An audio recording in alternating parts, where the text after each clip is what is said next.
the Alfa Romeo Stelvio Quadrifoglio a better car than the Giulia Quadrifoglio? That's a big question, and in order to answer it, we need to break it down and not just around the driving element of the car, but look at both of them as individual packages. Let's start with the driving experience. Being fortunate to have spent a lot of time driving both of these cars, I can tell you that they are both brilliant, but that won't help solve the question you are asking. Both cars run the 2.9 litre V6 bi-turbo engine and both produce over 500 horsepower. They both have the 8-speed ZF gearbox, but the key difference here is the Giulia sends all 500 bhp through the rear wheels, where the Stelvio sends it through a four-wheel drive system.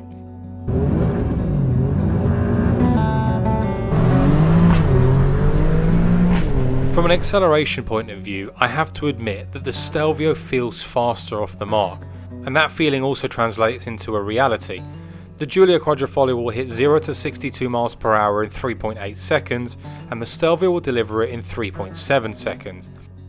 The other thing to note is that these times also reflect dry conditions. Throw in a bit of rain, sleet or snow and the Stelvio will wipe the floor due to its four-wheel drive system. I mean, just to put it into perspective, yeah, I'm in race mode. Look how damp the road is.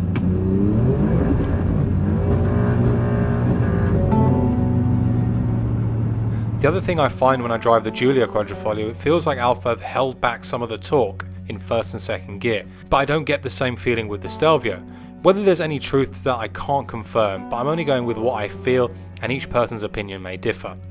The other obvious point is that there's 210 kilograms of difference in weight between the pair, the Giulia coming in at 1620 kgs and the Stelvio at 1830 kgs.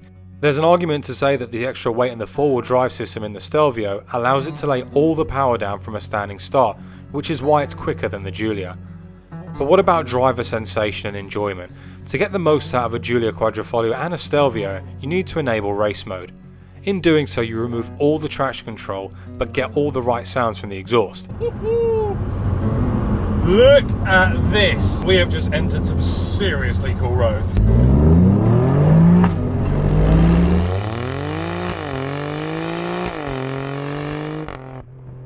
The Giulia is a car that will take no prisoners. When you really go to town and open the taps up on the Giulia, it's very quick to let you know how much power it has and makes you drive more cautiously when powering out of a corner. Punch the throttle down a bit too much and you will be sideways. The Stelvio adopts a much more floor it and go mentality. You don't have to be as patient with the throttle and you can really punch the car out of a corner. That aside, if you want excitement all the time and a constant reminder that you can run out of talent pretty quickly, then the Giulia Quadrifoglio is definitely a car for you. When I first started the Giulia, I felt a little bit intimidated by it. I was always on edge, but after embracing race mode and getting heat into the Corsa tyres, it's not that bad, and you can casually slide here and there and it always keeps you on your toes. The other side of the coin though is that driving the Stelvio is much more pleasurable. It gives me a great seating position, a great view of the road, loads of confidence, and focusing more on the road and enjoying the power rather than waiting for the back end to catch me out. The big selling point for me on the Stelvio is that you can attack roads with anger in ways you could never do in the Giulia. The Stelvio sits high and munches through B roads like they are not even there. Undulations are super forgiving in the Stelvio, and you need to be more cautious in the Giulia or you may risk damaging the active aero on the front bumper. In terms of price from new, the Stelvio comes close to 70k base and the Giulia 65k base. But when you start looking around at the second hand market, that's where there's a bit of a difference. The Giulia Quadrifoglios are cheaper than the Stelvio. At the time of filming this video that is, I found a good Giulia for around 35,000. The cheapest Stelvio I could find was going for 50k. The obvious supply and demand curve plays a big part in residuals. Alfa sold more Giulias than Stelvios, and there are less second-hand examples of the Stelvio on the market than the Giulia.